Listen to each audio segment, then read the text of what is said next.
Assalamualaikum warahmatullahi wabarakatuh. Baik, untuk pertemuan kali ini saya akan melanjutkan pembahasan untuk mata kuliah dasar jurnalistik, yaitu berkaitan dengan menulis dan gaya penulisan berita. Jika kemarin Anda sudah belajar tentang berita, tentang bahasa jurnalistik, kini saatnya Anda belajar menulis. Kemarin sudah sempat mengerjakan tugas dari saya ya, yang Anda merewrite dari yang sudah saya buat ya. Dari 5W1H yang sudah saya sediakan, kemudian Anda mencoba untuk menulis ulang begitu ya. Nah, sekarang saatnya Anda harus belajar untuk menulis sendiri, liputan sendiri. Bagaimana caranya, mekanismenya? Nanti kita akan belajar setelah saya sampaikan tentang materi menulis dan gaya penulisan berita kali ini. Baik, kita mulai ya. Nah, dalam prinsip penulis berita itu ada nama istilah adalah piramida terbalik ya. Piramida terbalik ini digunakan dalam menulis berita. Untuk straight news, alinea pertama ini berisi lead berupa 5W plus 1H. Piramida terbalik adalah sebuah prinsip di mana untuk alinea pertama itu hal-hal yang secara umum itu diletakkan di awal. Baru kemudian pengembangan hal-hal secara lebih detail ada di alinea kedua, ketiga, dan juga keempat, dan seterusnya. Nah, alinea pertama ini ada lead 5W1H, kemudian pengembangannya secara lebih detail nanti di alinea berikutnya. Nah, 5W1H dalam lead itu apa sebenarnya? Lead itu ibarat ketika Anda melihat seseorang perempuan, pasti Anda akan melihat pertama adalah wajahnya, cantik tidak, menarik tidak. Nah, ibaratnya seperti itu juga lead ini. Selain judul, lead juga membawa posisi atau fungsi yang penting. Jadi selain judul berita, lead atau dinamakan sebagai paragraf pertama, ini juga menjadi hal yang utama yang menjadi penentu apakah berita itu nanti akan dibaca atau tidak oleh pembaca Anda. Disebut juga lead sebagai etalase toko. Ketika Anda mampir ke sebuah toko, pasti Anda akan senang kalau misalnya tokonya tersebut memiliki etalase yang menarik kan? Nah, ini juga disebut sebagai teaser atau penggoda. Jadi, ketika Anda membaca sebuah lead, pembaca akan memutuskan dia terus apa enggak. Kalau dia enggak menarik, maka kadang-kadang besar kemungkinan pembaca tidak akan membaca berita Anda selanjutnya. Sehingga lead ini posisinya sangat penting. Dia disebut juga sebagai sebuah mahkota berita. Bagaimana cara membuat lead yang menarik?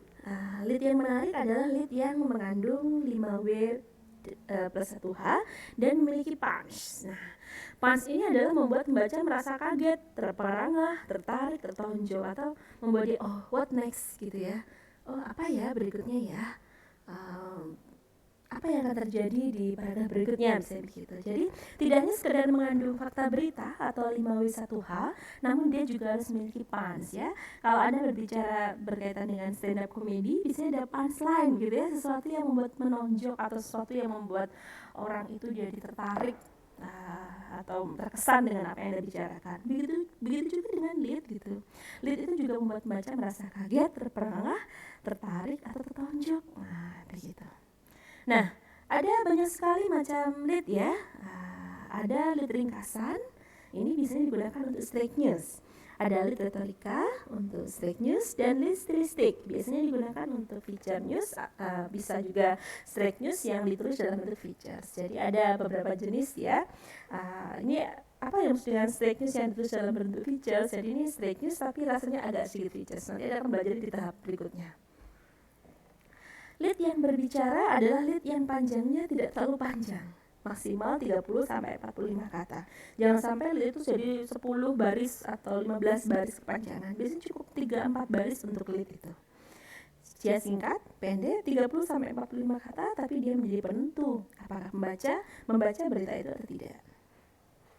Nah, untuk memahami bagaimana lead itu memberikan pengaruh yang penting dalam keputusan untuk membaca sebuah berita, Anda bisa bandingkan dua lead ini ya. Yang pertama, desakan tokoh konsultan Indonesia Profesor Insinyur Ruseno agar pemerintah menyusun rencana induk kehutanan didukung sepenuhnya oleh Dr. Insinyur Ahmad Sumitro. Ketua Jurusan Ekonomi Kehutanan UGM ini menegaskan hari Kamis, rencana induk semacam itu memang mutlak diperlukan, apalagi mengingat sifat industri kehutanan yang membutuhkan pemikiran jangka panjang, sehingga apa yang disusun sekarang harus bermanfaat untuk tahun-tahun mendatang yang masih lama. Get the point?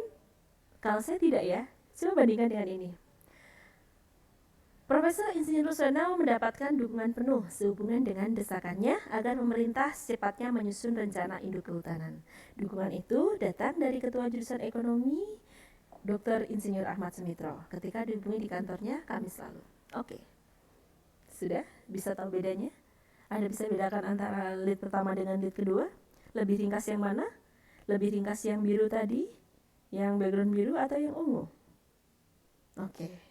Yang kedua ya, yang background ungu ya. Oke, jadi Anda bisa tahu bahwa lead itu ringkas saja. Yang penting dia membuat orang tertarik dan membuat orang apa sih, seperti apa bentuk dukungan itu, kenapa harus dilakukan dan sebagainya. Ini akan dilanjutkan di paragraf-paragraf berikutnya, begitu.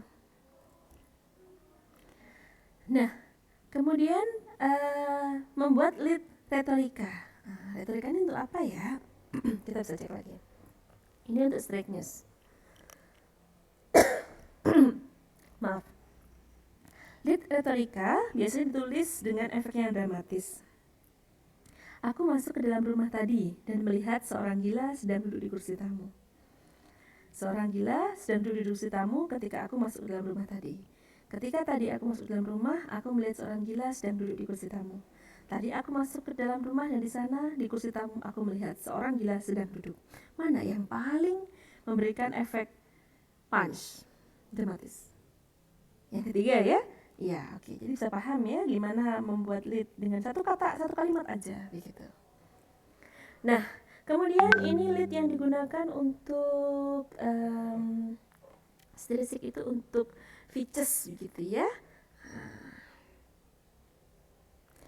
Features ada banyak lead ya, ada di situ ada punch lead, ada lead deskriptif, ada lead kontras, ada lead bertanya, ada lead kutipan, ada lead berurutan, ada lead epigram, ada lead tersendat atau staccato gitu ya. Kemudian ada lead sapaan, ada lead ledakan, dan banyak sekali. Jadi hari ini mas saya fokus untuk membahas tentang lead ya, apa itu lead itu sendiri gitu. Jadi kalau untuk berita jenis features itu lebih banyak pilihan leadnya karena memang lebih fleksibel ya penulisan untuk features begitu, nggak harus terikat 5W1H di awal leadnya begitu. Nah contohnya adalah untuk punch lead. Gara-gara 5 paket daun ganja, AS alias VJ berurusan dengan polisi. Menohok, wah ini dengan urusnya dengan daun ganja nih. Untuk pertama kalinya dalam sejarah, kurs rupiah terpuruk ke 20.000 per dolar. Menohok. Jadi kalimat pertama langsung menohok, wah 20.000 per dolar, gila nih berapa nih gitu. Jadi punch lead. Ini bisa digunakan untuk jenis-jenis berita yang features. Kemudian ada lead deskriptif. Nah, ini mendeskripsikan. Gara-gara membawa 5 paket daun ganja, AS alias VJ hanya bisa mengulurkan kedua tangannya untuk diborgol ketika ia dibegu jajaran Reskrim Polsek Cimahi Selasa lalu. Meskipun ia mengaku sebagai wartawan, pengakuannya itu tidak dapat menyelamatkannya dari tangan hukum. Ini mendeskripsikan bagaimana proses penangkapan si VJ alias AS ini. Nah, sudah jelas ya, ini ada punch lead, ada deskriptif. Kemudian ada lead kontras. Ini masih tentang VJ ya, jadi biar Anda bisa memahami perbedaannya. Sebelum Selasa lalu 21.10 harus 21 Oktober, Vijay memang dikenal warga sekampungnya sebagai wartawan. Sekarang ia hanya seorang tersangka, tidak pidana, karena kedapatan membawa paket daun ganja untuk diperjualbelikan. Nah, ini kontrasnya di mana? Ini kontrasnya sebelumnya ia dikenal sebagai wartawan nih. Sekarang ia sebagai tersangka, sesuatu hal yang profesi atau kegiatan pekerjaan yang berbeda gitu ya. Wartawan dan juga tersangka. Kemudian lead bertanya, apa sebutan bagi seseorang yang kedapatan membawa 5 paket daun ganja lalu ia ditangkap polisi? Nah, itulah sebutan untuk AS alias Vijay yang selalu dibekuk oleh jajaran polisi. Anda boleh menggunakan lead bertanya. Bagaimana cara mengembalikan sebuah kebahagiaan bagi seseorang yang setengah depresi? Boleh Anda bertanya seperti itu. Romi menjawab membutuhkan 5 liter minuman keras gitu ya, misalnya untuk memberikan kebahagiaan yang dia alami. Nah, gitu. Jadi bisa menggunakan lead bertanya, apa sebutan bagi seseorang yang kedapatan membawa 5 paket daun ganja lalu ia ditangkap polisi? Tersangka. Nah, itulah sebutan untuk AS alias Vijay yang Selasa lalu dibekuk jajaran polisi. Bisa menggunakan lead bertanya. Atau juga menggunakan lead kutipan. Saya wartawan, tidak mungkin saya memperjualbelikan ganja, kata AS alias Vijay saat datangi polisi di rumahnya. Tetapi ketika jajaran polisi menggeledah dan menemukan 5 paket daun ganja, ia tak bisa mengelak. Nah, ini bisa menggunakan kutipan ya, tanda petik ya. Masih ingat cara menulis kutipan yang baik? Tanda petik, kalimat, koma, tanda petik, kata, ujar, ungkap, siapa gitu. Perhatikan betul-betul bagaimana cara membuat kutipan. Diawali oleh kutipan boleh-boleh saja. Kemudian lead berurutan, kronologi. AS alias Vijay hari itu merasa tidak ada yang memperhatikan. Ia bersama rekannya Buya melenteng bungkusan besar dan pergi keluar untuk menemui seorang. Belum berapa langkah ia berjalan, 2 anggota polisi menghampirinya. Ini berkaitan dengan kronologi atau urutan ya. Kemudian ada lead epigram. Lead epigram itu mengandung peribahasa di awal. Diam itu emas. Itulah yang dipikirkan Menko Polkam SBY ketika dirinya dihadapkan dengan kemungkinan berpolemik menghadapi pernyataan Taufik Kemas. Diam itu emas. Sudah jatuh tertimpa tangga. Anda bisa menggunakan peribahasa untuk lead epigram. Ini digunakan untuk features ya. Kemudian lead tersendat atau staccato lead. 30 tahun lalu pada tahun 1973 di era yang lain, setelah 40 tahun hidup bahagia di rumahnya yang sederhana, cahaya terang lenyap dari diri Nyonya Eti. Ia buta, benar-benar buta. 30 tahun lalu pada tahun, jadi tersendat. Begitu. Atau tap tap tap tap. Suara hentak kaki tampak terdengar masuk ke dalam sebuah rumah. Tap tap tap. Staccato. Kemudian ada lead sapaan. Bisa menggunakan sapaan untuk mengganti orang ketiga. Kalau Anda belum mendengar hal ini dan tidak percaya ketika mendengarnya, itulah yang akan Anda rasakan atau Anda lihat dalam pameran teknologi di Balai Kota besok. Atau diganti, Anda akan tidak percaya jika Anda belum membuktikan sendiri ke lokasi. Pameran teknologi di Balai Kota yang akan diadakan selama seminggu akan menampilkan karya-karya spektakuler di bidang artificial intelligence atau AI misalnya gitu. Nah, ini untuk lead sapaan. Kemudian lead ledakan, dor, brak, tok gitu, atau klontang gitu boleh. Bunyi tembakan mengguncang lingkungan rumah-rumah elit di Pondok Indah pada malam yang sunyi dan senyap itu. Seorang pria terkapar bersimbah darah mati di halaman rumah nomor 24 di Jalan Metro Indah. Dor atau brak, suara mobil menabrak pohon di pinggir jalan Ahmad Yani misalnya gitu. Nah, lead ledakan boleh menggunakan itu. Nah, itu tadi contoh-contoh dari lead. Nah, saat ini saya minta Anda untuk membuat sebuah tulisan ya. Tulisan gimana Bu? Kita mulai coba bikin berita ya. Kemarin Anda sudah belajar berita itu apa, sudah belajar gaya bahasa itu atau bahasa jurnalistik seperti apa. Anda juga belajar bagaimana menulis sebuah berita. Saat ini nanti Anda menulisnya untuk menulis ini dulu aja, straight news ya. Untuk buat straight news. Jadi apa ciri khas dari straight news itu? Masih ingat ya? Beritanya bersifat langsung, tidak gampang, dia cepat basi. Kalau besok diberitakan udah nggak sip. Bu, bagaimana liputannya? Jadi begini, silahkan Anda mengikuti sebuah webinar atau mengikuti sebuah seminar online dimanapun gitu ya, atau topik apapun. Di situ Anda join, kemudian Anda nanti bisa meliput kegiatannya seperti apa, kontennya seperti apa, kegiatannya seperti apa, begitu ya. Kemudian nanti Anda bisa wawancara ke narasumber atau ke panitia.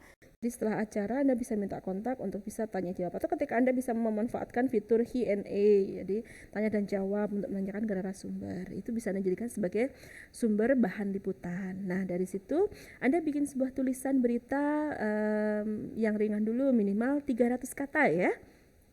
Oke, kalau bisa memilih seminar-seminar di dalam prodi, atau di lingkup UMM monggo, tapi kalau nggak bisa di luar juga boleh. Jadi saya rasa semuanya bisa ya mengikuti webinar ya. Ini tugasnya individu, kalau nulis berita itu individu tidak bisa kelompok begitu ya. Jadi silahkan Anda boleh jenis webinarnya sama, tapi kan nanti liputannya beda-beda. Anda bisa siapkan question list atau daftar pertanyaan berkaitan dengan webinar itu gitu ya. Jadi ini sama seperti Anda liputan pada umumnya, karena ini masanya ada COVID-19, Anda nggak bisa turun lapang, jadi turun lapangnya lewat webinar. Bagaimana contoh menulis berita berdasarkan webinar? Itu banyak sekali. Coba Anda bisa buka di tulisan-tulisan saya di visip.umm.ac.id. Banyak contoh-contoh straight news di situ. Saya juga sudah menulis itu based on liputannya adalah liputan-liputan yang tidak offline ya, yang ada webinar, skripsi dan sebagainya. Bisa Anda buat sebuah konten. Anda bisa cari rujukan di situ atau Anda bisa lihat di webnya Prodi boleh, atau di mana saja yang berkaitan dengan webinar begitu. Bisa ya kira-kira ya. 300 kata saja saya beri waktu sekitar 1 minggu cukup ya. Saya yakin Anda mampu ya. Meskipun kita sedang belajar di tengah keprihatinan seperti ini, saya harap Anda tetap semangat ya. Tetap memiliki motivasi untuk belajar, tetap bisa menjaga diri dan lakukan pekerjaan-pekerjaan ini dengan senang hati, jangan mengeluh karena memang ini adalah bagian dari tanggung jawab Anda sebagai seorang mahasiswa. Saya pun akan berusaha untuk menyajikan yang terbaik untuk Anda. Anda pun juga harus berusaha untuk bisa memaksimalkan potensi Anda meskipun dalam keterbatasan. Gitu ya. Tetap semangat semuanya. Kita ketemu lagi nanti di materi berikutnya. Assalamualaikum warahmatullahi wabarakatuh.